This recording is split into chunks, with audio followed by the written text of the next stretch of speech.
ए भाई, गाड़ी आगे ले।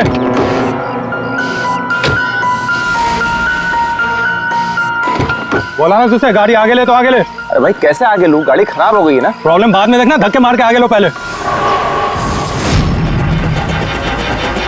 थोड़ी आप लोग भी मदद कीजिए। हम क्या मदद करें, तुम जल्दी। इस आदमी को मैं पहचानता हूँ सर, इसका मतलब हमारी इन्फॉर्मेशन एकदम सही है। यानी कि वो रूट नाम का कंप्यूटर हैकर इसी जगह पे होगा, और वो रूट जरूर कोई खतरनाक प्लानिंग कर रहा है सर। चाहे कुछ भी हो जाए उसे जिंदा पकड़ना है, ये जानने के लिए कि उसका मिशन क्या है। और इस मिशन में तुम दोनों साइबर कॉप की आगे भी जरूरत लगेगी। तुम यस सर। यहाँ बाहर गेट पे खड़े रहना। Okay sir. नजर रखना। चलो।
तो कोई नहीं।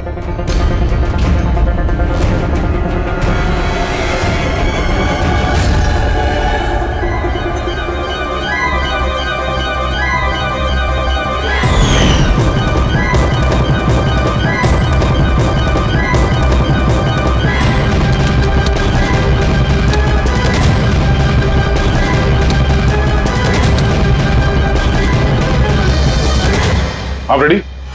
सर सब जगह देख लिया, यहाँ पे कोई नहीं है। खबर तो गलत नहीं हो सकती, यहीं कहीं होना चाहिए। चलो देखते हैं।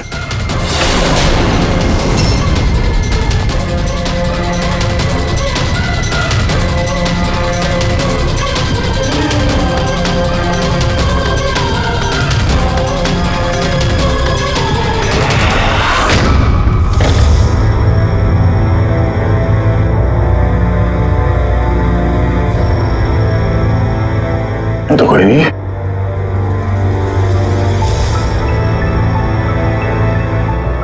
शहर अभी भी गर्म है, लगता है यहाँ पे कोई था अभी। मगर सर एंड मौके पे भाग कैसे निकला? सर हम लोग तो चारों तरफ से बंगले के अंदर घुसे, किसी को बाहर भागते हुए नहीं देखा है। सर हाँ? सर ये मॉनिटर देखिए सर, ये तो घर के आसपास की फुटेज चल रही, कहीं वो हमें देख के भाग तो नहीं गया? हो सकता है, वो ज्यादा दूर नहीं गया होगा। जरा जगह को अच्छी तरह से चेक करो, और पूर्वी इस कंप्यूटर को चेक करो, देखो क्या मिलता है। तब तक मैं गेट पे जाके देखता हूँ।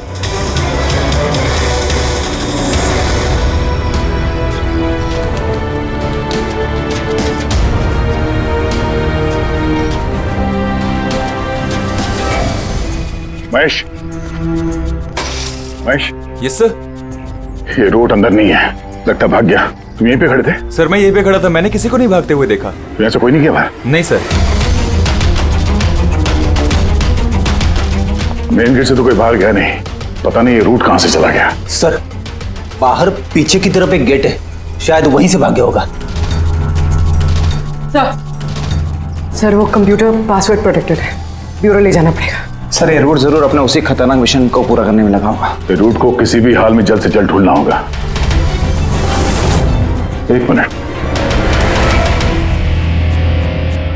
पूरे घर में कहीं भी ये कारपेट नहीं है, और यहाँ पे कारपेट रखा हुआ है, उसके ऊपर ये स्टूल। जरा हटाओ इसे। सर यहाँ पे खुफिया दरवाजा। बड़ी तुम यही रहो इनके साथ, हम लोग अंदर देखते हैं।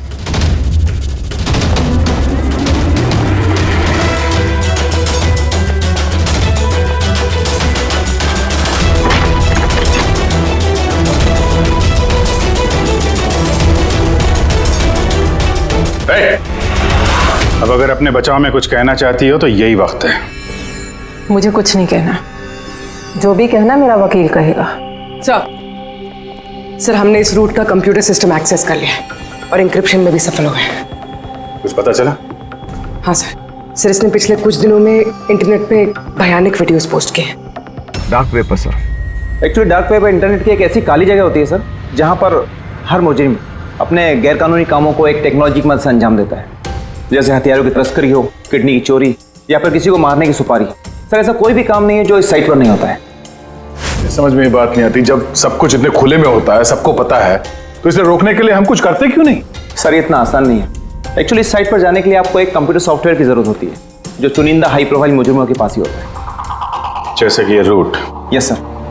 और सर जैसे कि हमें पता है कि इस डार्क वेब पे IP एड्रेस और यूजर ID ये दोनों गुप्त रहते हैं।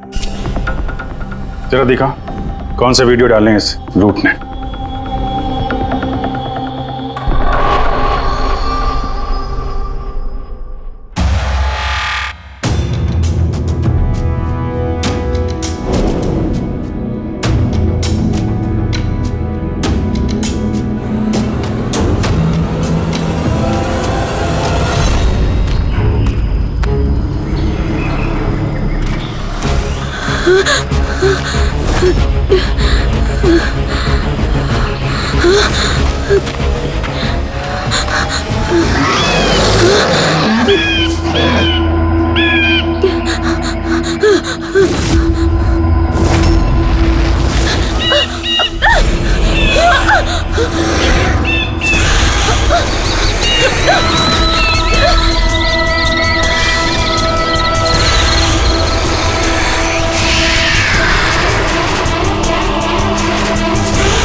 अरे बाप रे, ये तो किसी डरावनी फिल्म का भयानक सीन है।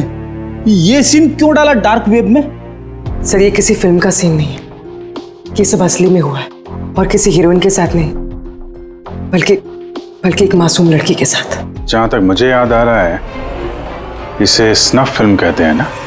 हाँ सर, बहुत बड़ी इंडस्ट्री है इन वीडियोस की। कौन है ये लड़की? मुझे नहीं पता। तुम जिम्मेदार हो इसकी मौत की? नहीं सर, मैं किसी की मौत की जिम्मेदार नहीं हूँ। मुझे तो बस पैसे दिए गए थे ये वीडियो डार्क वेब पे डालने के लिए, और मैंने बस डाल दिया। किसने दिए पैसे? मुझे नहीं पता। नहीं पता कहने से काम नहीं चलेगा। एक लड़की की जान गई है। सर मेरे यकीन कीजिए, ऑनलाइन पैसे ट्रांसफर किए गए थे मेरे अकाउंट में। किसने किए मुझे कुछ नहीं पता। पता नहीं है तो पता करो। कंप्यूटर की बहुत बड़ी महारथी हो ना, ये पता करना तुम्हारे लिए कोई मुश्किल काम नहीं है। पता करो। अभिजीत, अगर कोई इस तरह का फिल्म बना के अपलोड कर रहा है तो हमें जल्द से जल्द उस तक पहुंचना होगा जो ये मौत का खेल खेल रहा है। एक काम करते हैं, इस लड़की की फोटो सभी पुलिस स्टेशन में भेज देते हैं। एक बार पता चल जाए लड़की कौन है, सारा मामला साफ हो जाएगा।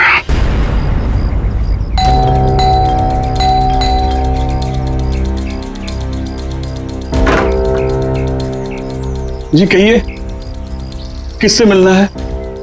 ये रिया का घर है ना? हाँ, मैं उसका पापा। आइए। वो हम लोग सीआईडी से हैं। आपके लिए एक बुरी खबर है। आपकी बेटी रिया अब इस दुनिया में नहीं रही। पता है, मगर आप उसके मौत के 10 दिन बाद क्यों आए हैं ये सब बताने? आपको पता है कि आपकी बेटी रिया की मौत हो गई है? आप उस कार एक्सीडेंट की इन्वेस्टिगेशन के लिए आए हैं ना, तो आपको ये तो मालूम पड़ा होगा कि रिया का तो फ्यूनरल भी हो गया है। एक मिनट, आप किस कार एक्सीडेंट की बात कर रहे हैं? वही जिसमें हमारी रिया चल बसी है। शेयर टैक्सी में वो पुणे जा रही थी। नहीं, रिया की मौत कार एक्सीडेंट में नहीं हुआ है। ये क्या कह रहे हैं आप? एक मिनट, यही रिया है। हाँ, ये रिया ही है। एक्सीडेंट वाले दिन उसने यही कपड़े पहने थे। एक मिनट, सॉरी बाबू, लगता है कुछ कंफ्यूजन है। आप जरा बताइए कि आपकी बेटी रिया का कार एक्सीडेंट कैसे हुआ था? शेयर टैक्सी में वो पुणे जा रही थी, 7 और लोग भी थे उसके साथ। तो रास्ते में उसकी गाड़ी का बड़ा भयानक एक्सीडेंट हो गया। पूरी कार आग की लपटों में झुलस गई। मरने वालों के तो चेहरे तक पहचान में नहीं आ रहे थे। तो आप लोगों ने रिया को कैसे पहचाना? उसके सामान के जरिए बस हम उसे पहचान पाए। आपने ये नहीं बताया कि ये फोटो कब की है? वैसे हम लोगों को भी पता नहीं कि ये फोटो कब की है, पर पता चलते ही हम आप लोगों को बता देंगे। लगता है रिया का ये एक्सीडेंट सिर्फ एक दिखावा था, उसकी मौत की असली वजह को छुपाने के लिए। सर, अगर रिया का कार एक्सीडेंट एक दिखावा था, तो वो बाकी के 7 लोग जो उसके साथ गाड़ी में थे, कहीं वो भी रिया की तरह ही तो नहीं मारे गए? हो सकता है। सबके परिवार वालों से मिलना पड़ेगा। किस्मत अच्छी थी हमारी कि जो 7 लोग एक्सीडेंट में मारे गए थे, उनमें से एक का अंतिम संस्कार नहीं हुआ था। देखते हैं डॉक्टर सालों के इस लाश से क्या सुराग निकाल पाते हैं। वैसे भी लाशें इतनी बुरी तरह से जल गई हैं कि चेहरा पहचान पाना मुश्किल है। भाई तुम लोगों का शक एकदम सही था। ये लाश टोनी की नहीं है। लग ही रहा था सर हमें, लेकिन ये कौन है कुछ पता चला? नहीं यार, ये तो पता नहीं लगा है कि ये लाश है किसकी, लेकिन ये पता चला है कि इस आदमी को कैसे मारा गया। मैंने इसके बॉडी का स्कैन किया तो पता लगा कि इसके पेट में चाकू का बहुत गहरा घाव है। चाकू से? हाँ, चाकू का। और मुझे लगता है उस चाकू के वार की वजह से ही इसकी मौत हुई। मतलब चाकू से मारा किसी और को और उसे टोनी बता के एक्सीडेंट का हिस्सा बना दिया। ये गैंग आखिर करना क्या चाहता है? और इस आदमी की मौत 3 हफ्ते पहले ही हुई है। ये कार एक्सीडेंट हुआ 10 दिन पहले। वही तो, मतलब कार जब एक्सप्लोजन में जलाई गई उससे कहीं पहले इस आदमी की मौत हो चुकी थी। 3 हफ्ते से इसकी लाश संभाल के रखी थी ताकि इस भयानक खेल को अंजाम दिया जा सके। यार देख, काम करते हैं, जहां पे एक्सीडेंट हुआ था वहीं पे चलते हैं, पता करते हैं एग्जैक्टली उस दिन हुआ क्या था। मैं तो मजे से कार चला रहा था सर, और रेडियो पे गाने सुन रहा था। तभी अचानक से मैं एक जोर का धमाका सुना। मैं तुरंत अपने कार से निकला और मैंने देखा कि मेरी सामने एक कार आग की लपटों में जल रही थी। मुझे समझ में नहीं आ रहा था कि मैं क्या करूं। तो ये कितने बजे की बात होगी? सर, मुझे लगता है कुछ शाम के 5 बजे होंगे। है? ये कैसे हो सकता है? सर, एक सेकंड। सर, ये टोल नाके की फुटेज देखिए सर। यहाँ पे तो गाड़ी 3:30 बजे क्रॉस हुई थी। फिर ये जगह वहां से 20 किलोमीटर दूर ही है सर। तो 20 किलोमीटर का सफर तय करने में 1.5 घंटे तो नहीं लगने चाहिए।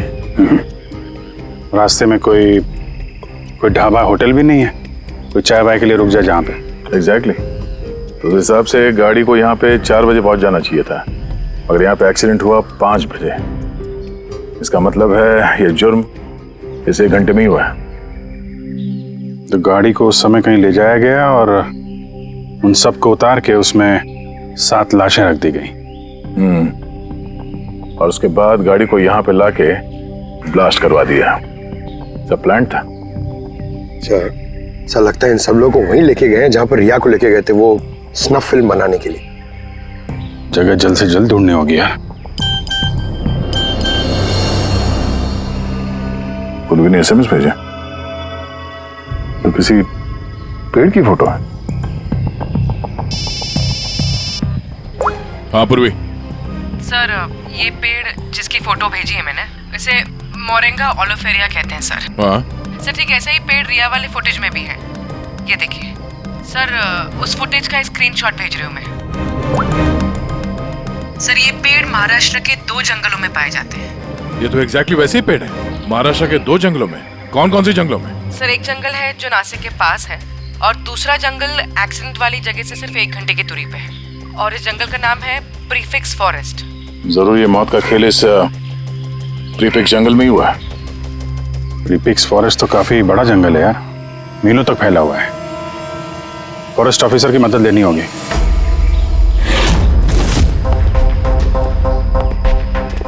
इस जंगल में ये सब हो रहा है, यकीन नहीं होता। क्या आपकी इन्फॉर्मेशन पक्की है ऑफिसर? पक्की नहीं होती तो यहाँ तक आते नहीं हम लोग। आप बताइए कुछ हाल फिलहाल में ऐसी कोई घटना आप लोगों ने कुछ सुनी हो, कुछ देखी हो, जंगल के अंदर कुछ हुआ हो? बिल्कुल नहीं, और अगर ऐसा कुछ होता तो हम जरूर उस पर ध्यान देते। चलो कोई नहीं, फिर भी अपनी तसल्ली के लिए एक बार हम जंगल देखना चाहेंगे। श्योर। वैसे सर आप लोग पूरा जंगल देखना चाहेंगे? क्योंकि मीलों तक फैला हुआ है ये, इसमें काफी वक्त लग सकता है। नहीं, हम पूरा जंगल नहीं देखेंगे। हमें जंगल का वो हिस्सा दिखाइए जहाँ पे कोई आता जाता नहीं है, क्योंकि अक्सर सुनसान इलाकों में ही जुर्म पनपता है। Okay officers. विनोद, देखना, इन्हें जंगल के उन इलाकों की दिखाने की जिम्मेदारी आपकी है। ओके? जी सर। Yes sir. सर एक सेकेंड। सर ये देखिए, सर ये जंगल का सबसे घना और सुनसान इलाका है। मेरी समझ से हमें यहीं से शुरू करना चाहिए। ठीक है, देखते हैं।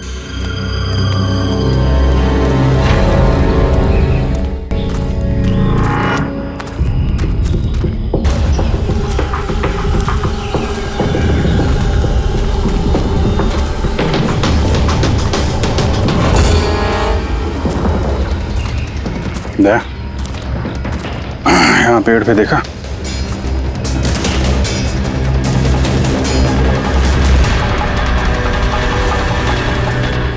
छोटा सा कैमरा। मतलब हम लोग सही जगह पे आ गए हैं। यही वो जगह है जहाँ पे वो फिल्म बनाई जा रही है। कैमरा ऊपर भी है, उस तरफ बैंड है।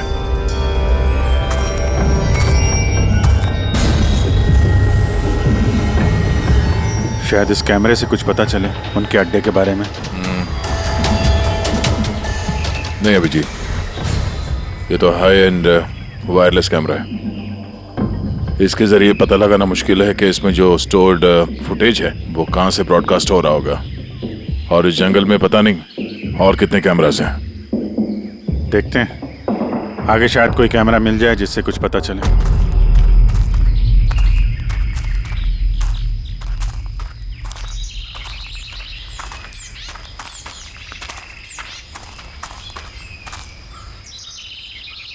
सर सही निशान देखिए, मुझे लगता है हमसे पहले यहाँ कोई आया है। हम लोग सही डायरेक्शन में जा रहे हैं।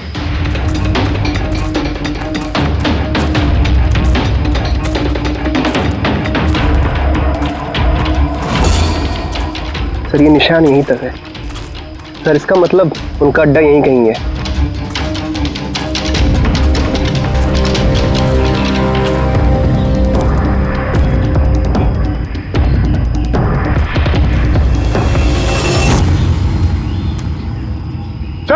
चल जल्दी आइए। एक मिनट, चल। एक सेकंड। घबराओ मत, हम लोग सीआईडी से हैं। उठो उठो।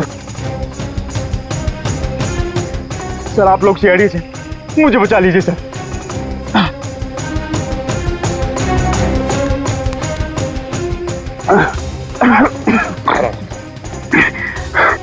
यहाँ फंस कैसे गए तुम?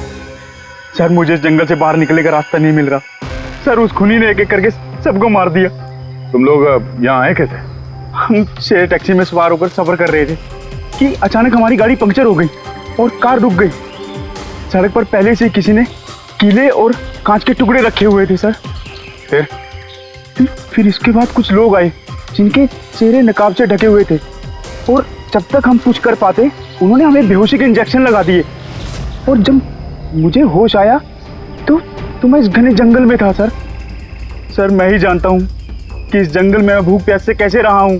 कभी लकड़ी खाई तो कभी पेड़ के पत्ते, और जब भी किसी के चिल्लाने की आवाज आती तो समझ जाता किसी की जान चली गई। यहाँ जगह जगह कैमरे लगे हुए हैं। तुम्हारी किस्मत अच्छी थी कि तुम उनके पकड़ में नहीं आए। सर पकड़ इसलिए नहीं पाए क्योंकि उन्होंने एक कैमरा मेरे कमीज के बटन में लगाया हुआ था और वो बटन मैंने तोड़कर फेंक दिया। शायद इसी वजह से वो मुझे ढूंढ नहीं पाए। तुम्हें अंदाजा है कि बाकी के लोगों में कितने लोग जिंदा हैं अभी तक? मालूम नहीं सर, पर कल रात जब मैं पेड़ पर बैठा हुआ था मुझे किसी के चीखने की आवाज आई थी। न जाने वो उनको घायल कर रहे हैं या फिर जान से मार रहे हैं सर। किस तरफ से आवाज आई थी, कौन सी दिशा से, कुछ याद है आपको? मेरे पेड़ इस तरफ, शायद उस तरफ से सर।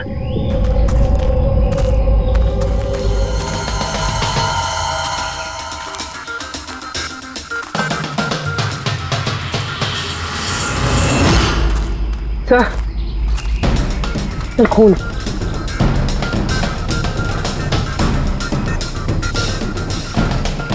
सर यहाँ पर भी है।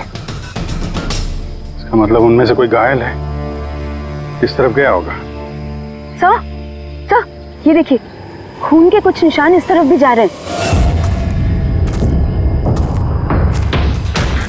इस तरफ भी खून का निशान है और इस तरफ भी है। दोनों तरफ है। दोनों तरफ देखना पड़ेगा। पंकज, पूर्वी, तुम लोग इधर देख लो, हम लोग इधर देख लेते हैं। विनोद, तुम इनके साथ जाओ और हाँ, हर आधे घंटे में अपडेट दे देना, ठीक है? आप आइए।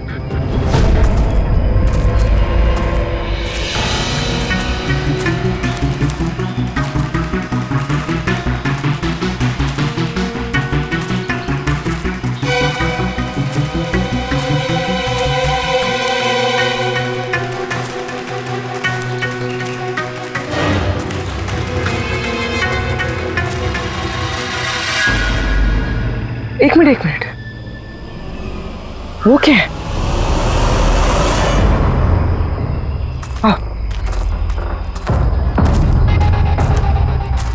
घर, शायद घायल विक्टिम ने यहीं पर पनाह ली हो। जंगल के बीच में घर, मगर नक्शे के हिसाब से तो यहाँ कोई घर नहीं था। हो सकता है ऐसे फिल्म बनाने वालों को ऐसे लोकेशंस की जरूरत पड़ती हो ताकि उन्हें कोई ट्रैक ना कर सके। हो सकता है उस घर में जो घायल आदमी है वही मुजरिम हो सकता है पंकज, और ये भी हो सकता है कि आगे और भी कैमरास लगे हों। होशियार रहना।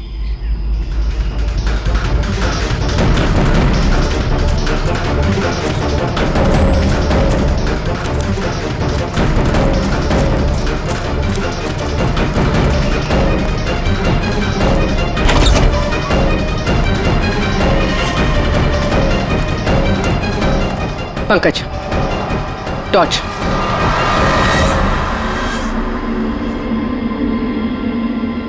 ये घर तो एकदम हिंदी फिल्मों की डरावनी पिक्चरों जैसा। ये देखो, उस घायल विक्टिम को यहीं पर लाया गया है। वो आवाज सुनी?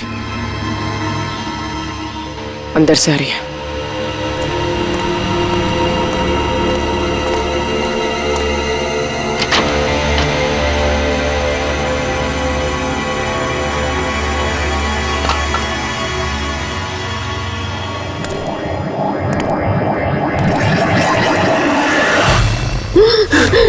नहीं, छोड़ दो मुझे जाने दो। बाहर आओ। मेरे पास मत आना, मैंने कुछ नहीं किया। देखो, हम लोग सीआईडी से, घबराओ मत। आओ, कुछ नहीं होगा तुम्हें। आजा आजा।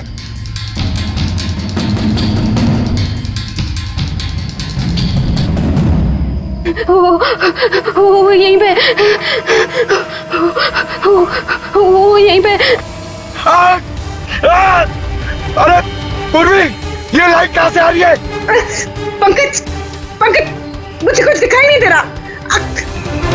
अरे पंकज सर, पूर्वी मैम, पंकज सर।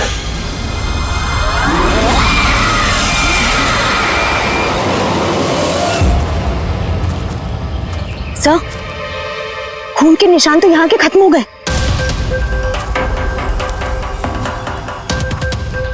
ऐसे कैसे हो सकता है? घायल आदमी अगर यहाँ पर आएगा तो यहाँ से अचानक कैसे गायब हो जाएगा? शायद वो मुजरिमों के हाथ लग गया हो, या इस पॉइंट पे पहुंचने के बाद। हो सकता है। पता नहीं मोहित के अलावा और कोई है जिंदा कि नहीं। 1 घंटा हो गया तो पूर्वी और पंकज का कोई फोन कॉल नहीं है।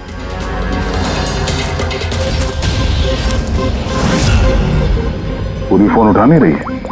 पंकज देख लो।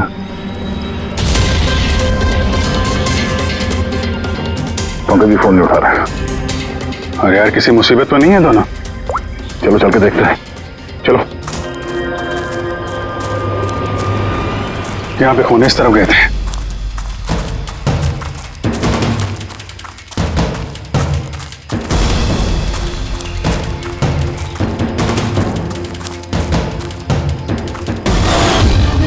घर के अंदर शायद कोई हो। मैं अंदर जाके देखता हूँ।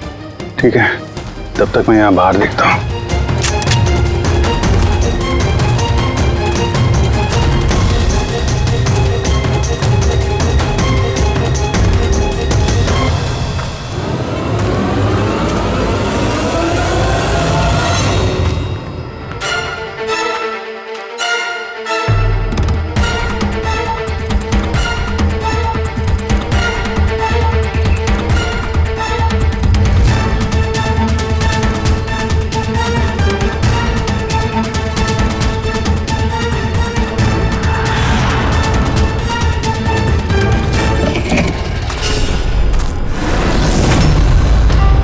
पंकज कब है?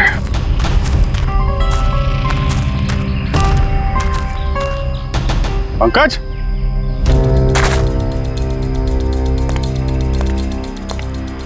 पंकज,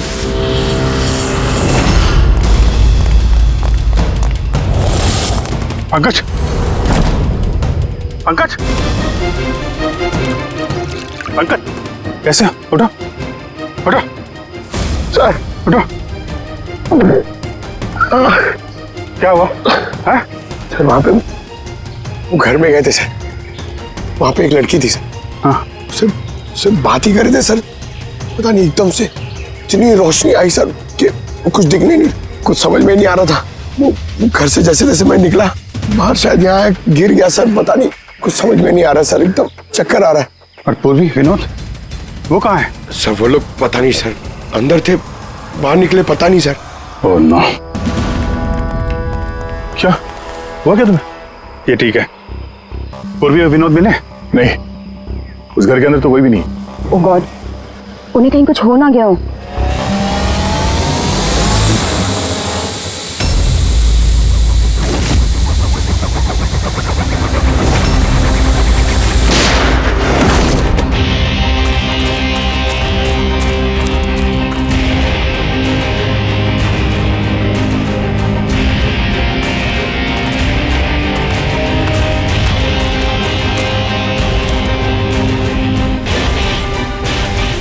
ये सब तो बड़ा मुश्किल होता जा रहा है। हमें वापस जाना होगा। चलो। क्या मतलब? देखो दया, हमें ये नहीं मालूम है कि अपराधियों की तादाद कितनी है, कितने कैमरे लगा रखे हैं यहाँ पे, कितने हथियार हैं उनके पास।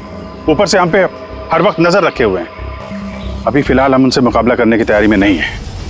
और पूर्वी, उसे यहाँ पे अकेला छोड़ के चले जाएंगे हम लोग? यार दया देखो, पूर्वी उनके चंगुल में फंस चुकी है। हम उसको बचाने जाएंगे तो हम भी नहीं बच पाएंगे। अभिजीत, क्या हो क्या गया तुम्हें? कुछ याद है सीआईडी में हमें पहले क्या सिखाया था? यही कि सबसे पहले अपने साथी को पीछे मत छोड़ना, चाहे वो जिंदा हो या मर चुका हो। अरे यार, हर लड़ाई रूल बुक के हिसाब से नहीं लड़ी जा सकती। हमें यह भी सिखाया गया था कि प्रेजेंस ऑफ माइंड का इस्तेमाल करना अलग अलग परिस्थितियों में। आई एम सॉरी, तुम्हारे इस थॉट से मैं एग्री नहीं करता। I am sorry. तुम्हें जाना है तुम जा सकते हो, बिना पूर्वी के मैं यहाँ इस जंगल से बाहर नहीं जाने वाला। जिद मत करो दया, हमें यह भी नहीं मालूम है कि पूर्वी जिंदा है कि नहीं। अभिजीत, वो एक सीआईडी ऑफिसर है, इतनी आसानी से हार मानने वाली नहीं है। वो बेचारी अकेली लड़ रही होगी उन मुजरिमों से, और अब जब उसे सबसे ज्यादा जरूरत है हमारी, हम पीठ दिखा के भागेंगे यार। ज्यादा जरूरी यह है कि जो लोग उस गिरोह के कैद में नहीं आए हैं उनको बचाया जाए। और तुम्हें पूर्वी की इतनी परवाह है तो जिद मत करो, मेरे साथ चलो। हम लोग अच्छी प्लानिंग बना के वापस आएंगे। चलो।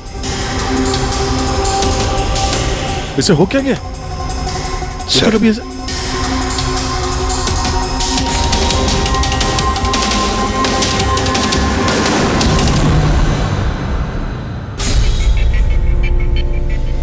सीआईडी के इतिहास में ऐसा पहली बार हुआ होगा कि सीआईडी किसी से डरकर दुम दबाकर भाग गई। हाँ सर, पहुंच गए आप? हाँ बस उसी जंक्शन पे रहिए, हम लोग आते हैं वहां पे। अरे सालुके सर, आप यहाँ? मैं यहाँ। आइए। अरे अरे तुम्हें क्या लगा हम लोग पूर्वी को ऐसे ही छोड़ देंगे जंगल में मरने के लिए? हैं? तो आपका और दया सर का झगड़ा झूठा था। जब अभिजीत ने वहां पे कैमरा देखा तो उसने मुझे इशारा किया। पता नहीं और कितने ड्रोन लगा रखे होंगे हम पे नजर रखने के लिए। जो आदमी उस कैमरे के जरिए हम पर नजर रखे हुए था उसकी आंखों में धूल झोंकना जरूरी था, इसलिए अब वो लोग ये सोच के बैठे होंगे कि हम लोग जंगल से निकल गए, थोड़े रिलैक्स भी हो जाएंगे। यही मौका है उन पे हमला करने का। अभिजीत ये लो, ये तुमने मंगाया था। ये क्या डिवाइस है सर? ये जैमर है पंकज। आसपास इस एरिया में जितने भी कैमरे होंगे सब जैम हो जाएंगे। अब वो हम पे नजर भी नहीं रख पाएंगे। और ये ड्रोन पे जो कैमरा लगा है इसकी रेंज 7 किलोमीटर सिर्फ। बैटरी तो खत्म होने वाली है। इसका मतलब अगर हम इसे नहीं पकड़ते तो ये वापस उनके अड्डे पे जाता बैटरी बदलने के लिए। जरा आईपैड निकालना, नक्शा निकालो उसमें।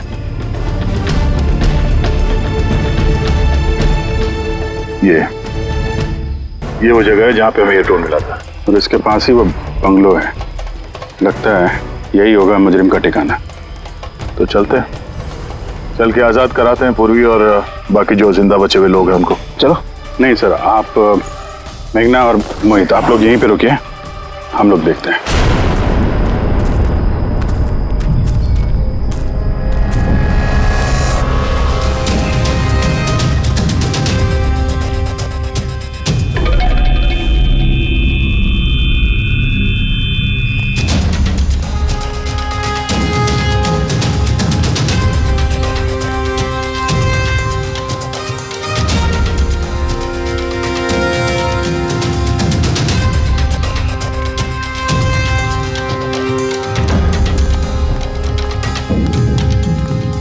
यार ये पूरा सिस्टम बंद कैसे हो गया? देखना कुछ। इधर से आवाज आ रही है। बंद कैसे हो सकता है पूरा सिस्टम?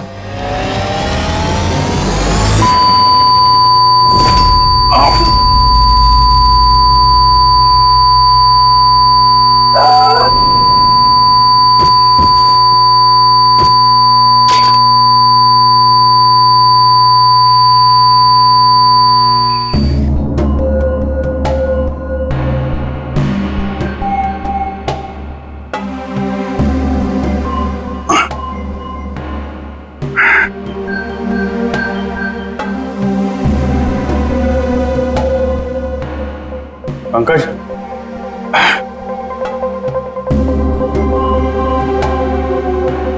पंकज, हमारे स्वागत की पूरी तैयारी कर रखी थी इन लोगों ने। सर ये लोग अगर हमें मारना चाहते तो पहले ही मार देते। हमें मारते हुए क्या ये फिल्म बनाना चाहते हैं?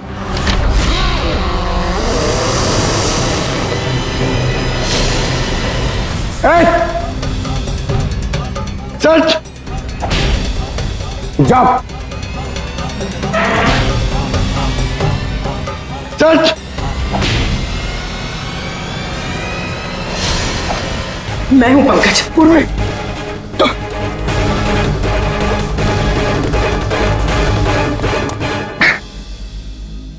तुम ठीक हो? हाँ सर। वो लोग किधर हैं? सर उस तरफ।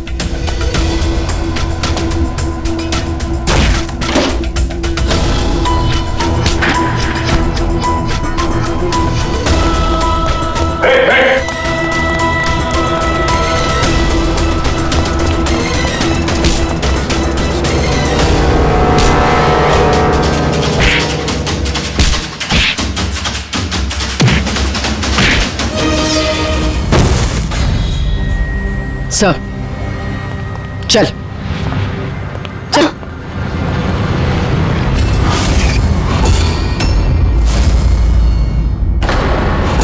मेघना, तुम? वाह, हमें तो लग रहा था कि हम मुजरिमों की आंखों में धूल झोंक रहे हैं। अब किसे पता था कि हम मुजरिम को अपने साथ ही लेके घूम रहे हैं। आप लोग यहाँ कैसे? किसने छुड़ाया आप लोगों को? सीआईडी को कैद करना इतना आसान नहीं। मौका देखते ही मैंने वो खिड़की तोड़ी और वहां से बाहर निकल गई।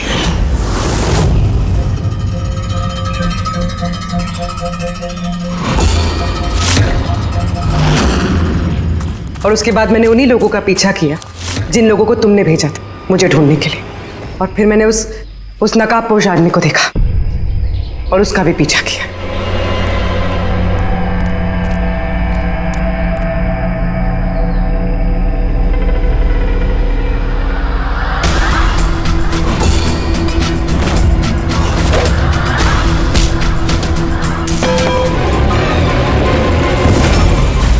कुछ देर बाद जब मुझे होश आया तो मैंने देखा कि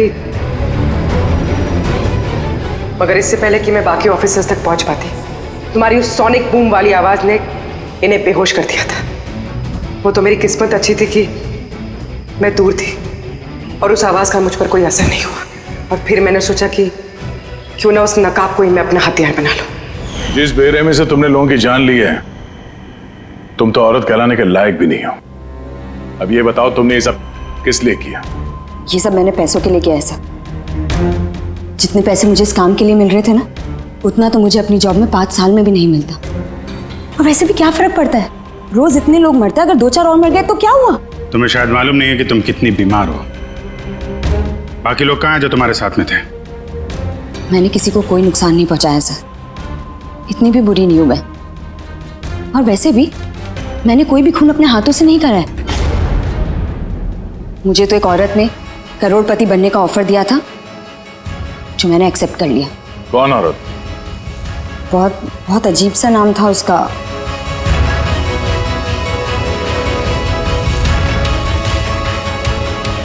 रूट। रूट?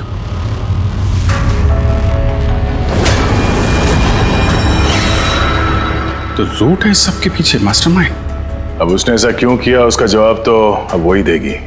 तो जहां तक तुम्हारा सवाल है, कानून तुम्हें कड़ी से कड़ी सजा देगा।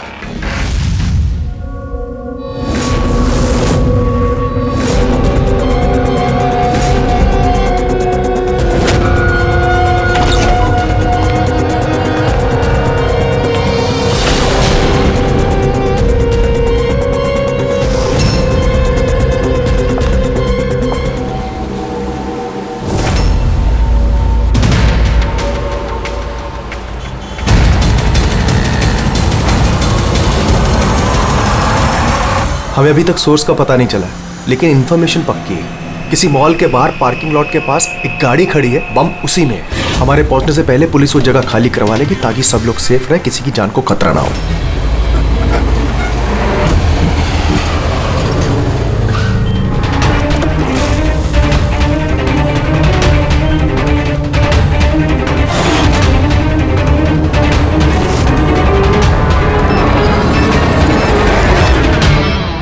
सर कुछ पता चला किस टाइप का बॉम्ब है? इसके बारे में कोई इन्फॉर्मेशन नहीं, शायद जिसने इन्फॉर्मेशन दी उसे भी पता नहीं। क्या फर्क पड़ता है, वहाँ आसपास वैसे भी पब्लिक नहीं होगी, हम आराम से बॉम्ब डिफ्यूज कर सकते हैं। और नहीं भी कर पाए तो गाड़ी उड़ा देंगे। राइट, तैयार हो राधा? जी यस, इस बार तुम लीड करोगी। Are you sure? इसे इन्वॉल्व करना है? एक बार फिर से सोच लो। अगर बम डिफ्यूज करते वक्त हम लोगों में से किसी की मौत हो गई तो इसे तो प्रैक्टिस होनी चाहिए ना, राइट? वैसे भी 2 हफ्ते हो गए तुम्हें स्क्वाड ज्वाइन किए हुए, कभी तो शुरुआत करनी है। I am ready sir. Good, मैं वहां जाके जगह चेक करूंगा ताकि कहीं कोई और बम ना हो, और तुम तब तक वहां प्राइमरी सर्किट डिफ्यूज करना। अगर इमरजेंसी में विक्रम हमें जरूरत पड़ी बम ब्लास्ट करने की तो तुम जगह खाली कराओगे, राइट? राइट। लेकिन ध्यान रहे वहां पब्लिक डरी हुई होगी, हमें शांत रहना है। We have to be cool and quick. Let's go.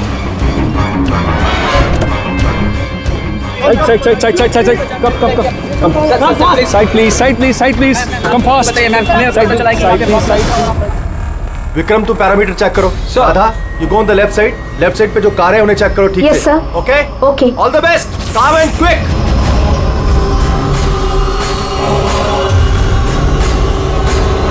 You have to be quick.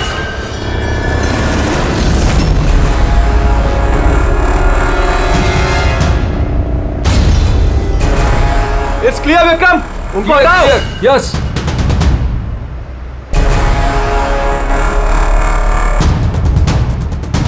It's clear.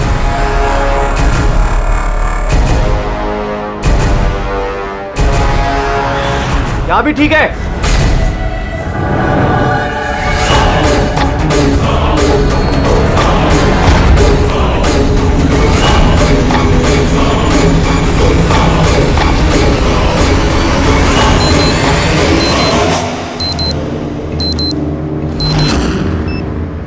Sir bomb मिल गया।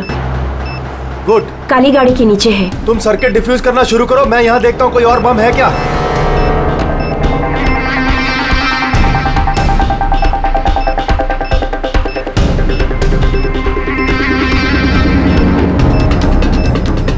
सर कम से कम 50 मीटर का रेडियस खाली करवाना होगा। ओके। बम कैसा है? रेगुलर डायनामाइट यूज हुआ है, मैं डिफ्यूज कर दूंगी। Are you sure? Yes sir, 100%। I am confident. Go ahead, all the best.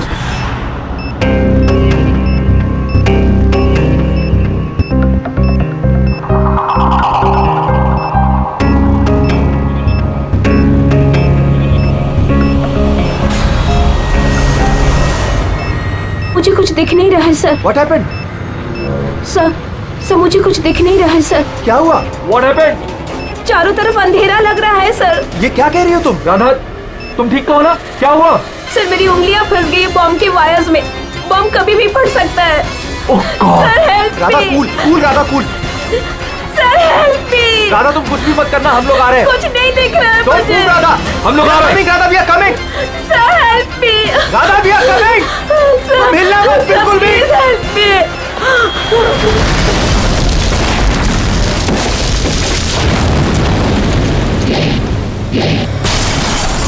ACP sir ने कहा कि जब तक पता नहीं चल जाता कि ये बॉम्ब किसने और क्यों रखा है, मीडिया से कुछ भी मत कहना।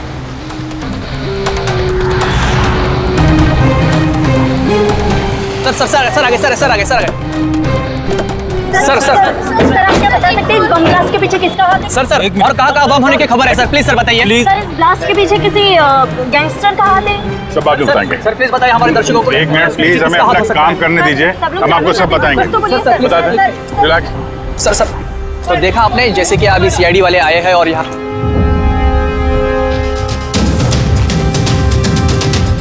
सर यहाँ तो कोई एविडेंस नजर नहीं आ रहा है और लाश भी नहीं दिख रही है फॉरेंसिक लैब में ले जाने के लिए।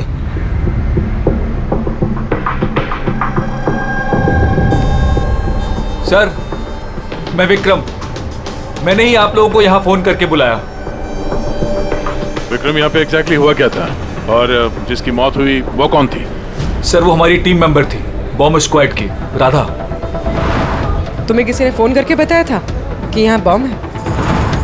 वो हमारी हेल्पलाइन पे एक इंफॉर्मेशन आई थी और कोई नाम नहीं बोला, उसने बस ये कहा कि मॉल की पार्किंग लॉट में किसी गाड़ी में बॉम्ब है। तो बॉम्ब मिला? मुझे नहीं सर, राधा को मिला था और वो डिफ्यूज करने ही वाली थी कि ब्लास्ट हो गया और उसकी बॉडी के। राधा सीनियर थी तुम्हारी? नो, मंदार सर हमारे सीनियर हैं, लेकिन इस बार राधा ही लीड कर रही थी। इस बार राधा लीड कर रही थी। और मंदार सर वो कहाँ है? सर वो हॉस्पिटल में है, उनको भी ब्लास्ट में चोट आई है जब वो राधा को बचाने के लिए उसकी तरफ भाग रहे थे। क्यों? क्या हुआ क्या था वहाँ पे? सर अचानक वो कहने लगी कि उसे दिखाई देना बंद हो गया। क्या मतलब कि उसे दिखाई नहीं दे रहा? तो वो बॉम्ब डिफ्यूज कैसे कर रही थी? नहीं सर, पहले उसने कहा कि उसे बॉम्ब दिखाई दे रहा है और वो डिफ्यूज करने जा रही है।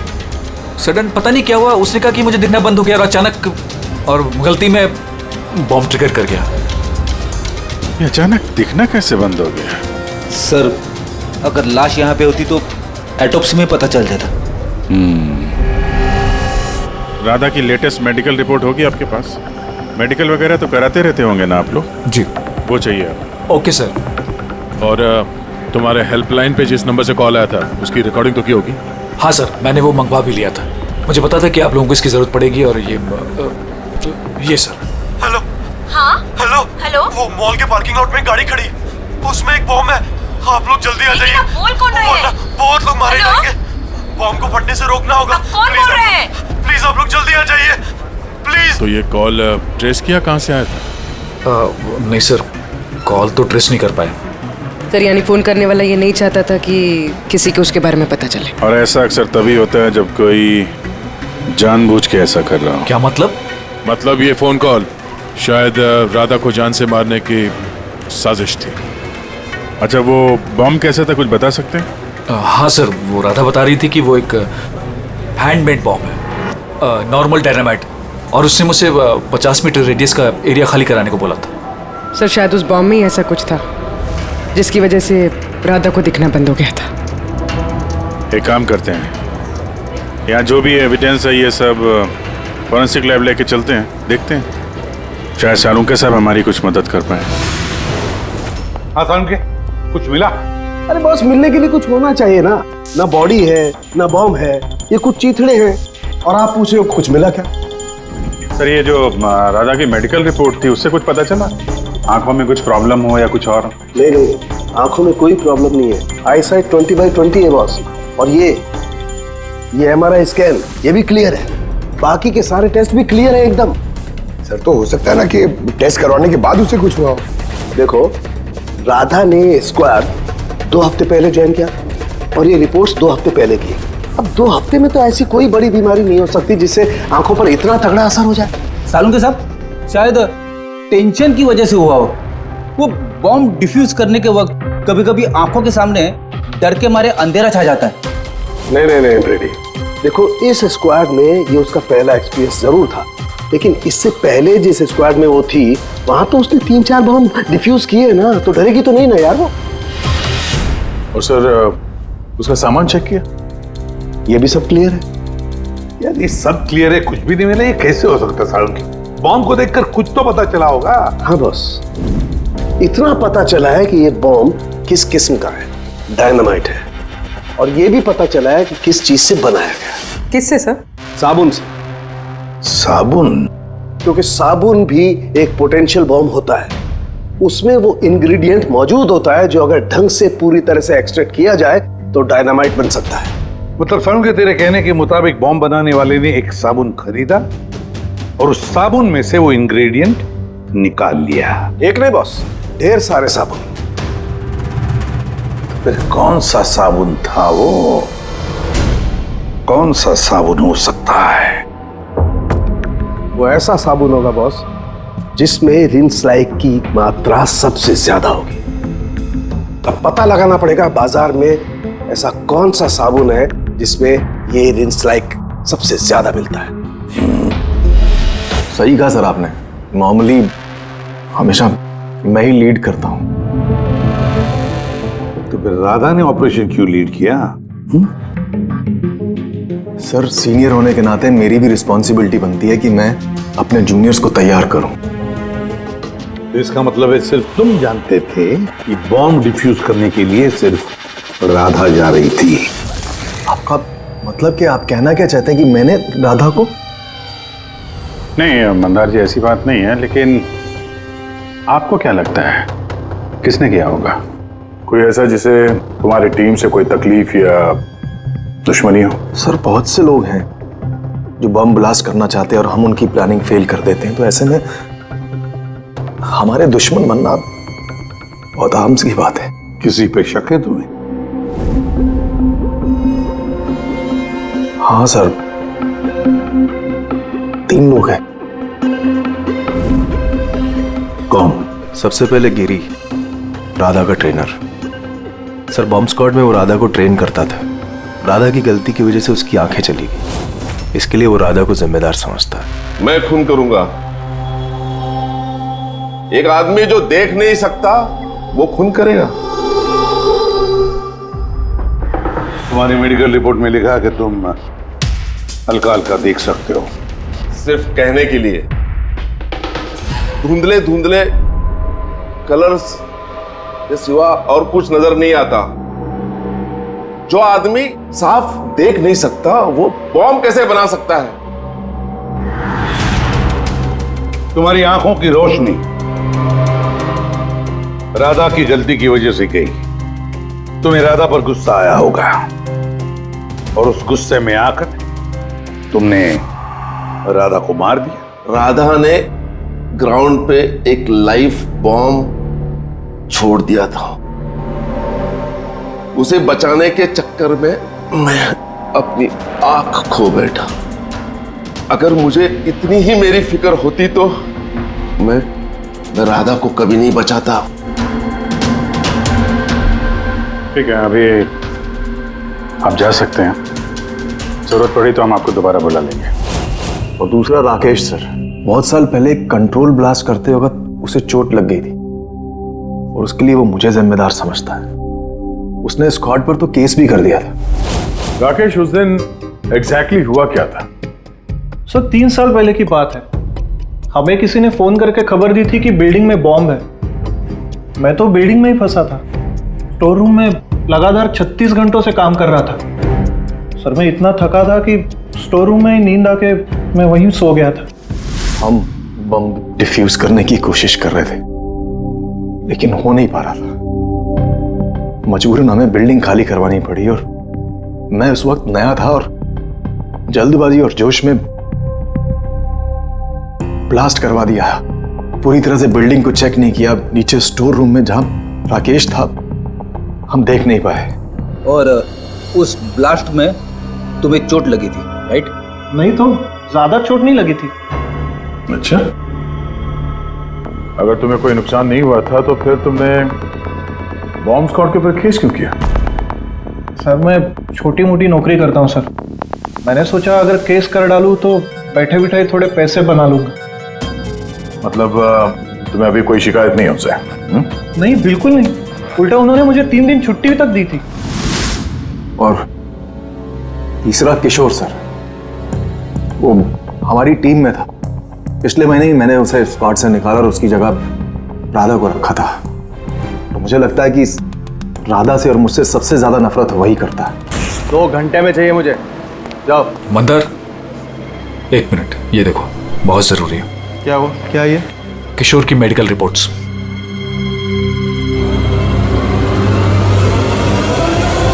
What the hell is this, किशोर? पिछले मिशन में तुम ड्रग्स लेकर आए थे। तुम्हें पता है तुम्हारी वजह से कितने लोगों की जान जोखिम में आ सकती थी। I'm so sorry सर, दोबारा ऐसी गलती नहीं होगी। Shut up! शुक्र मनाओ कि मैं तुम्हें पुलिस के हवाले नहीं कर रहा हूं। किशोर, जब तक तुम्हारी ये ड्रग्स की हालत छूट नहीं जाती मैं तुम्हें अपनी टीम में नहीं रख सकता। You're fired now, get out! उनको लगा कि मैं काम का प्रेशर झेल नहीं पा रहा हूं और ड्रग्स की मदद ले रहा हूं। बस मंदार ने मुझे काम से निकाल दिया। और फिर कुछ ही दिनों में तुम्हारी जगह ले ली राधा ने। तुम्हारा खून खौल उठा, तुम गुस्सा करने लगे राधा पर। नहीं सर, गलती तो मेरी ही थी। मंदार ने तो वही किया जो उसके ड्यूटी ने बोला। मैं अपने जॉब को वापस पाने के लिए जो भी लीगली कार्रवाई कर सकता हूँ कर रहा हूँ। और मुझे राधा से भी कोई तकलीफ नहीं थी कभी भी। अच्छा ठीक है, अभी तुम जा सकते हो। शहर छोड़ के मत जाना। अभिजीत, ये बिना किसी सबूत के ये पता लगाना कि इनमें से कौन सच बोल रहा है कौन झूठ, जरा मुश्किल है।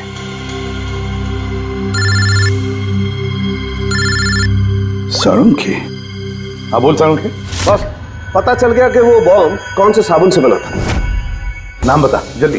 ग्लो नाम है उस साबुन का, और बस उसमें भी जो सबसे ज्यादा खुशबू वाला ग्लो साबुन है उसमें केमिकल सबसे अधिक मात्रा में। बस thank you Salunkhe, great work.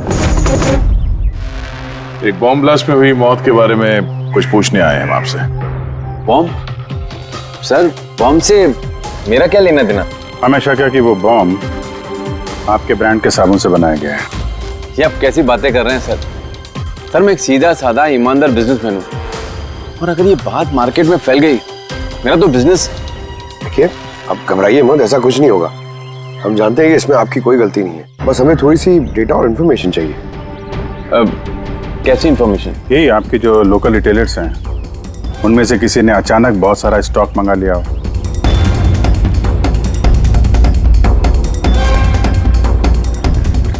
ये क्या हुआ? कोई गड़बड़ है? एक सुपरमार्केट है जिससे हम माल सप्लाई करते हैं, लेकिन उसने अपना रेगुलर स्टॉक 2 हफ्ते पहले ही मंगवा लिया था। उसका पूरा स्टॉक खत्म हो गया था, इसलिए। उसके अलावा बाकी पूरे महीने के सेल्स बिल्कुल नॉर्मल है। जरूर किसी ने होलसेल में सारा स्टॉक खरीद लिया होगा। तभी 2 हफ्ते पहले खत्म हो गया। जिसने भी ये खरीदा है हमारा खूनी वही है।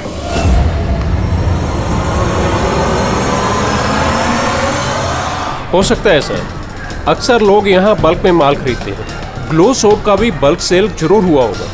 फिर तो आपके सिस्टम में रिकॉर्ड भी होगा ना उसका? ऑफ कोर्स होगा। अगर बल्क में ही उसने माल खरीदा होगा तो पेमेंट भी कार्ड से किया होगा, तब तो उसका नाम और डेट दोनों होगा। ये देखिए सर, ये ग्लो सोप का एक बल्क सेल हुआ है। हमें इस काउंटर के ऊपर जो कैमरा है ना, वो वाला, इसकी सीसीटीवी फुटेज चेक करनी है।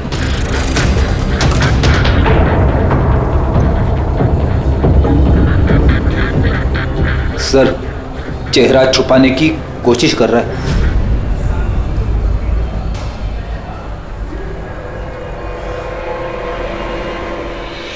सर मगर सिक्योरिटी गार्ड ने तो देखा ही होगा ना इसे।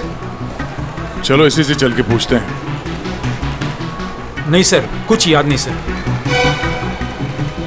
अब इतने हाथ पैर मारने के बाद एक आदमी मिला, उसका चेहरा किसी ने देखा नहीं। अब उसे ढूंढेंगे कैसे? सालुंके सर, वो आदमी जिसने बल्क में साबुन खरीदा था ना बॉम्ब बनाने के लिए, उसकी सीसीटीवी फुटेज मिल गई है। मगर एक प्रॉब्लम है, उसकी शक्ल नहीं दिख रही और ना ही किसी ने देखी है। अब तो बस एक ही तरीका है केस सॉल्व करने का। राधा की आंखों को क्या हुआ था पहले ये पता करना पड़ेगा। अरे यार, वही पता करने की कोशिश कर रहा हूँ कब से। सालुंके सर, ये डायनामाइट, अरे ये फट जाएगा, पूरी बिल्डिंग गिर जाएगी। ये क्या कर रहे हैं आप? बिल्डिंग फटेगी या नहीं फटेगी, मेरा सर जरूर फट जाएगा यार। शोर मत मचाओ यार। यार, हमने कब शोर मचाया? चुप! एक मिनट सर, मैं ये डायनामाइट के साथ क्या कर रहे हैं सर? ये जानने की कोशिश कर रहा हूं पंकज के उस रोज राधा को अचानक दिखना बंद क्यों हो गया था, और इसके लिए मुझे इस डायनामाइट के धुएं का साइड इफेक्ट चेक करना था। ओह, तो फिर सालुंके साहब, आपने सारा का सारा धुआं अंदर ले लिया? हाँ, और क्या हुआ? मेरा सर फट रहा है यार, प्लीज। सर फटेगा ही ना, ये डायनामाइट है। वहां खड़े हो जाओ जाके, चलो वहां खड़े हो जाओ, चुपचाप वहां खड़े हो जाओ। पीछे पीछे पीछे पीछे। जब देखो कोने में खड़ा कर देते हैं यार। पता नहीं यार, ये एसीपी क्यों भेज देता है इनको यार।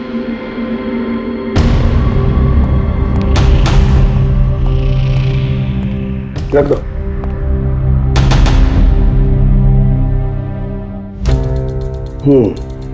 ठीक है, तुम मंदार को बोलना, मैं जल्दी वापस लौटा दूंगा। ये क्या मंगवाया सर? बॉम्ब है? बॉम्ब नहीं है फ्रेडी, बॉम्ब सूट है, बॉम्ब सूट।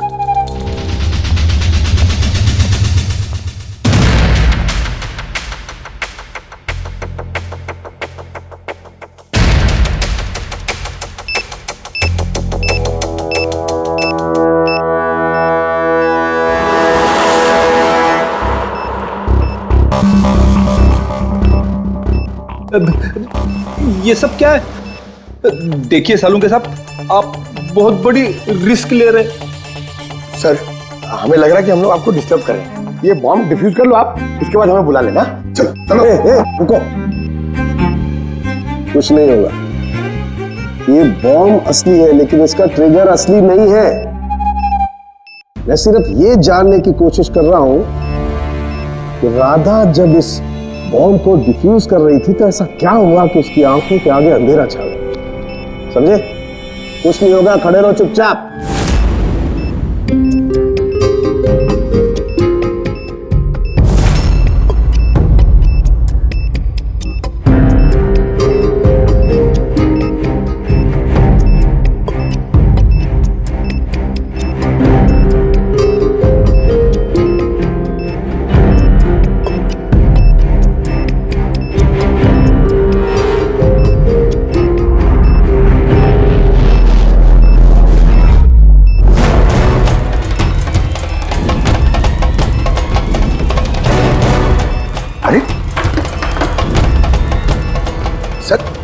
क्या हुआ सर? ये सारा सामान राधा का?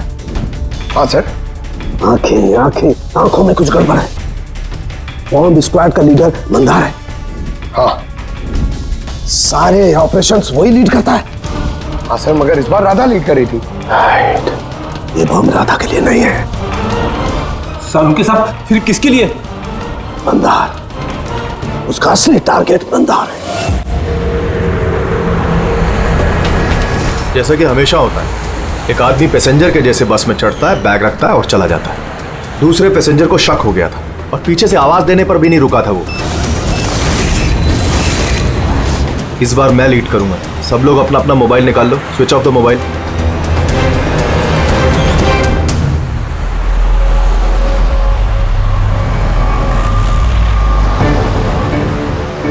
Not reachable, not reachable. Phone को हुआ क्या सर? हाँ, मंदार का फोन ही नहीं लग रहा है। फोन स्विच ऑफ करके रखा होगा। बॉम्ब साइट के आसपास कोई भी इलेक्ट्रॉनिक इक्विपमेंट इस्तेमाल करना अलाउड नहीं है। अब कैसे बताएं उसे? उस विक्रम को फोन ट्राई करो।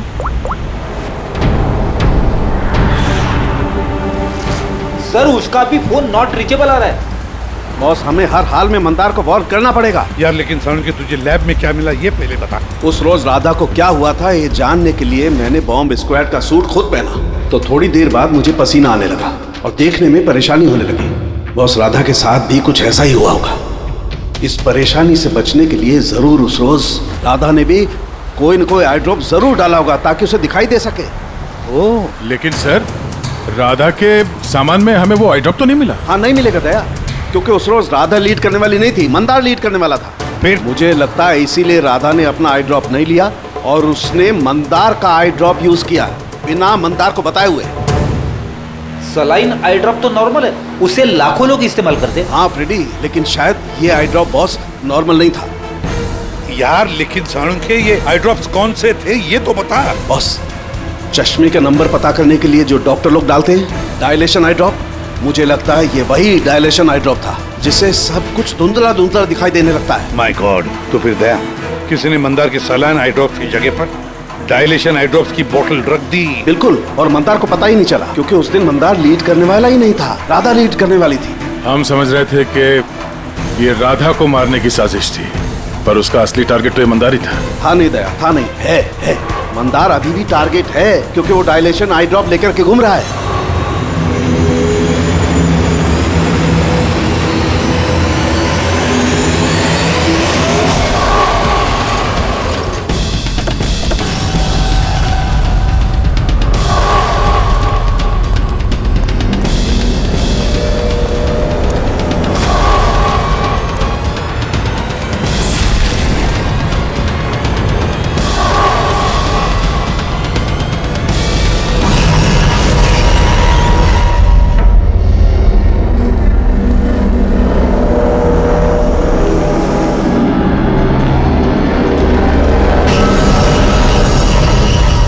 चलो पीछे हो जाओ।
Vikram, I got the bomb. Okay, कितना पेलोड होगा?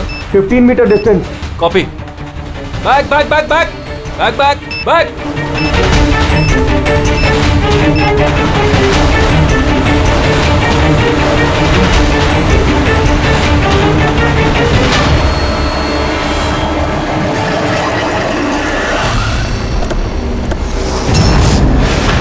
विक्रम, विक्रम रुको,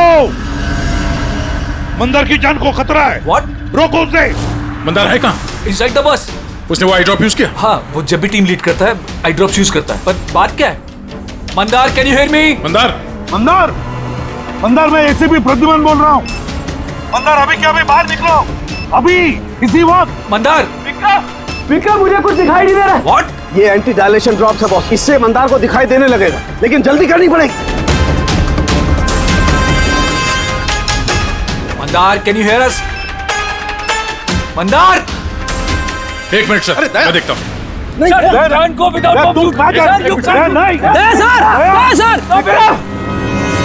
विक्रम, कम हेल्प मी।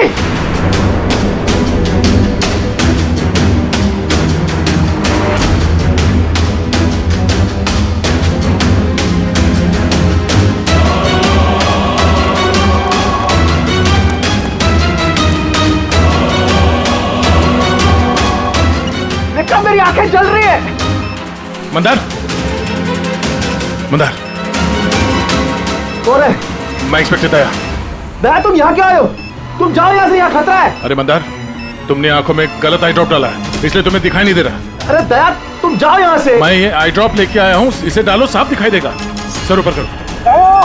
एक मिनट, हिलना नहीं, हिलना नहीं। दया, क्या कर रहे हो तुम? यार, आई ड्रॉप डाल दो, साफ दिखाई देगा। ओके, हाँ खोलो, जल्दी डालो। हाँ। माय गॉड, हो क्या रहा है अंदर? दया! अरे दया, तुम्हें यहाँ नहीं आना चाहिए था। ठीक है, मेरा हाथ फायर में फंसा, ये खतरनाक बम है। ओके, कुछ नहीं होगा, तुम्हें दिखाई दे रहा? अब बेटर है। एक मिनट। Okay, fine. जल्दी जाओ तुम यहाँ से। दया, निकलो यहाँ से। दया, क्या हुआ? तुम ठीक हो रहा? हाँ सर। और Mandar? Is okay, I drop डाल दिया, से दिखाई दे रहा है। तो फिर बाहर क्यों नहीं लेकर आए उसे? सर, वो बॉम्ब डिफ्यूज कर रहा है। Oh God.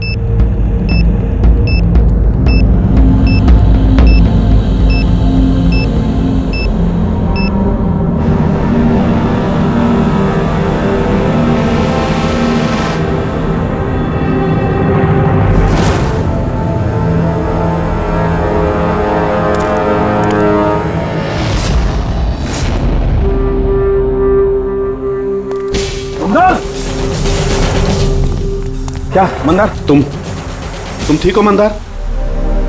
मंदार, तुम रोते क्यों हो यार? अरे सही सलामत तो हो। राधा मेरी वजह से मर गई सर। अगर मैंने उसे उस दिन लीड करने को नहीं कहा होता तो राधा आज हमारे बीच जिंदा होती। नहीं मंदार, देखो, इसमें तुम्हारी कोई गलती नहीं है। बहुत अच्छा काम किया तुमने। चलो चलो।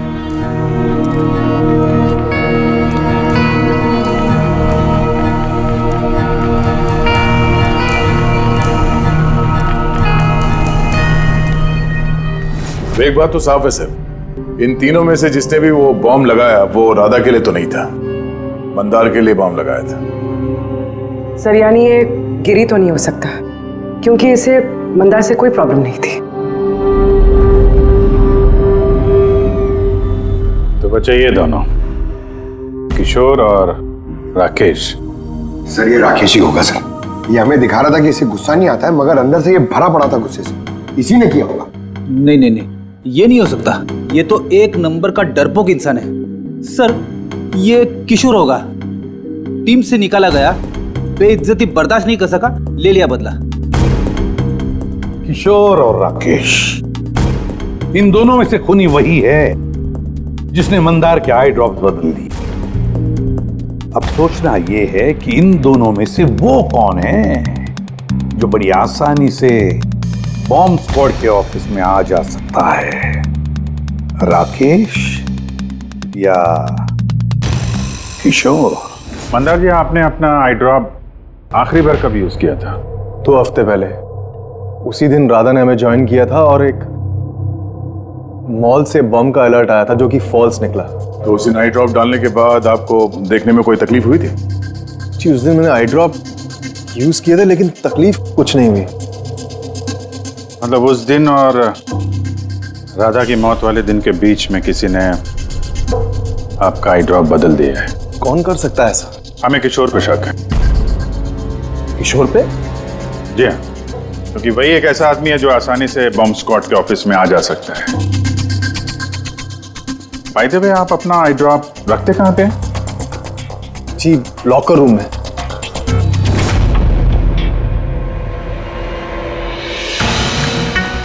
ये सीसीटीवी कैमरा, इसकी फुटेज देखनी है हमें पिछले 2 हफ्तों की।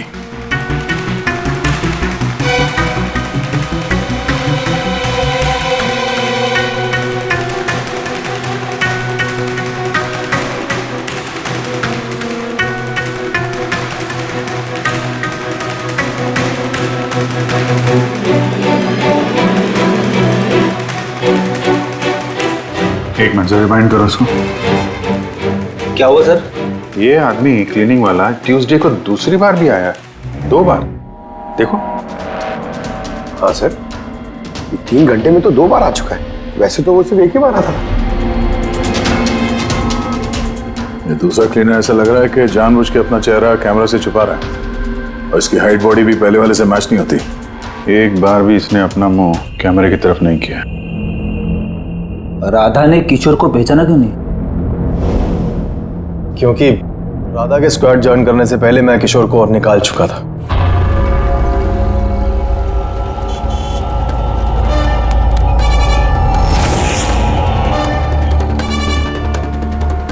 आप लोग यहाँ पे? तेरा टायर पंक्चर करने आए। तो चले ससुराल। ससुराल? मतलब एक मर्डर के जुर्म में हम तुम्हें गिरफ्तार करने आए हैं। मर्डर?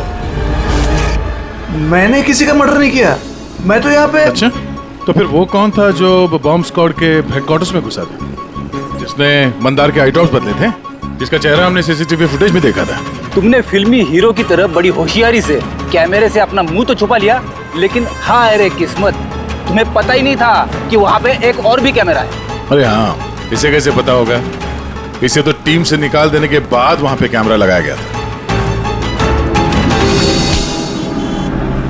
मैंने किसी का खून नहीं किया सर, मेरा विश्वास करो। मैं उस दिन हेडक्वार्टर गया था, लेकिन मैंने मंदार के आई ड्रॉप्स को हाथ भी नहीं लगाया।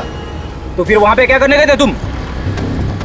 अपना ब्लड रिपोर्ट चुराने, जिसमें यह आया था कि मैं ड्रग्स लेता हूँ। बको मत। वो रिपोर्ट तुम्हारे किस काम की? उन लोगों के पास मेरे खिलाफ वही एक सबूत था सर।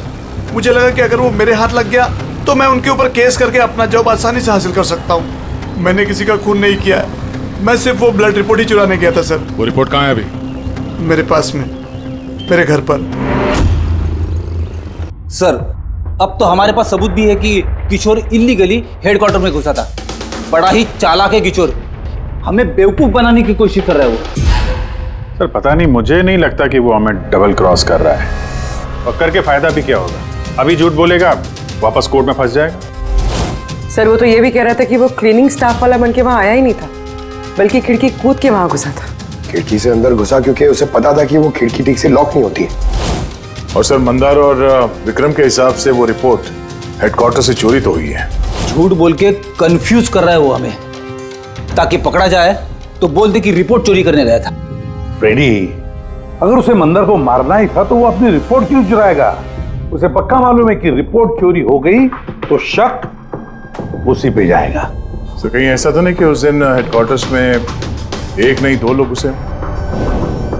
सर एक तो वो क्लीनिंग स्टाफ और दूसरा खिड़की से। हो सकता है।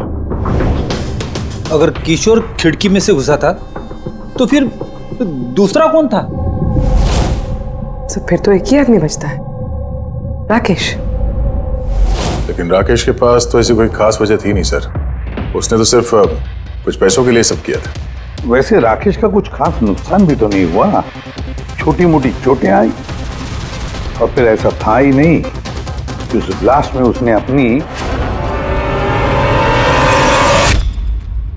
Oh my God, my God. क्या हुआ सर? अभिजीत, सच तो हमारे सामने है लेकिन हम देख नहीं पा रहे थे। मतलब सर? ये मतलब राकेश ही समझाएगा। सर मैं आपसे पहले भी कह चुका हूँ, मैं बस पैसों की लालच में आकर यह सब कर रहा था। इतनी सी बात को लेकर मैं किसी का खून क्यों करूंगा सर? राकेश, इतनी सी बात तो वो थी जो तुमने हमें बताई, जो नहीं बताई उसका क्या? अरे सर आप खामखा मुझ पर शक कर रहे हैं। अच्छा, अगर आपको लगता है खून मैंने किया है तो प्लीज बताइए खून मैंने कैसे किया। चलो अभी बताता हूं। अब अपना मुंह खिड़की की तरफ करके खड़े हो जाओ। क्या कहा आपने सर? मैंने कहा अपना मुंह खिड़की की तरफ करके खड़े हो जाओ, पीठ मेरी तरफ। सबूत चाहिए ना तुम्हें, तो अभी मिल जाएगा। खड़े हो जाओ।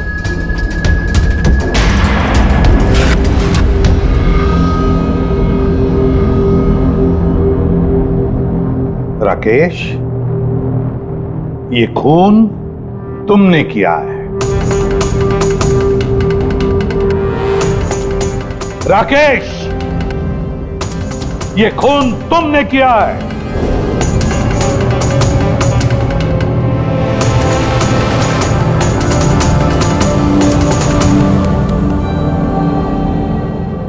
क्या हुआ सर? मैंने तुमसे कहा कि ये खून तुमने किया है, बोल के सुनाया, पर तुम सुन नहीं पाए। और फिर सुनते भी कैसे? उस ब्लास्ट में उन छोटी मोटी खरोंचों के साथ, चोटों के साथ तुम्हारी सुनने की शक्ति भी निकल गई, खत्म हो गई सुनने की शक्ति तुम्हारी। और इसीलिए उस मॉल जब उस सिक्योरिटी वाले ने तुमसे कुछ कहा तो तुम्हें समझ नहीं आया। उसी तरह जैसे राधा ने जब कहा कुछ, तब भी तुम नहीं समझे, क्योंकि तुम्हारी पीठ राधा की तरफ थी। और जब राधा तुम्हारे सामने आई तो तुमने उसका लिप रीडिंग किया, उसकी होठों की मूवमेंट से समझ लिया कि वो क्या कहना चाहती थी। और फिर जब हेल्पलाइन पर तुमने कॉल किया तो धाड़ धाड़ धाड़ धाड़ धाड़ धाड़ धाड़ धाड़ बोलकर अपनी बात खत्म कर दी। इसलिए क्योंकि सामने से जो ऑफिसर क्या कह रहा था वो तुम्हें सुनाई नहीं पड़ रहा था। क्यों? मैं सही कह रहा हूं ना? ये खून तुमने ही किया है ना? हाँ, मैंने ही खून किया है।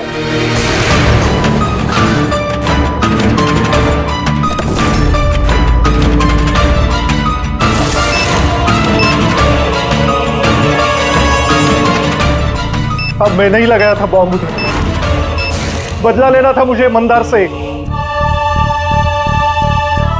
उसकी वजह से बहरा हुआ हूं मैं। कोर्ट ने भी मेरी केस डिसमिस कर दी।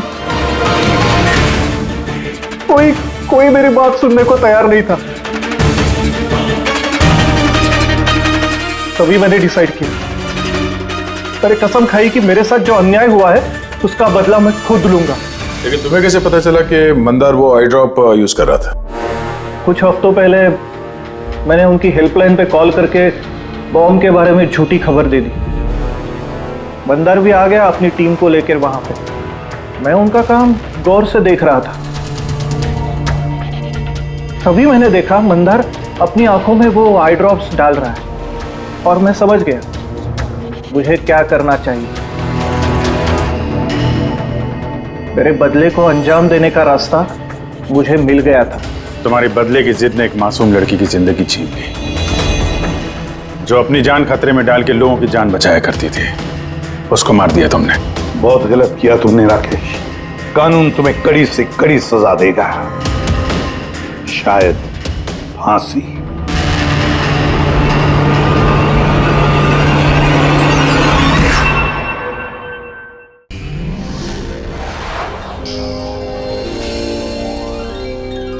CID के और भी मजेदार और सस्पेंस से जुड़े एपिसोड्स को देखने के लिए हमारे चैनल को सब्सक्राइब करें और बेल आइकॉन दबाना ना भूलें।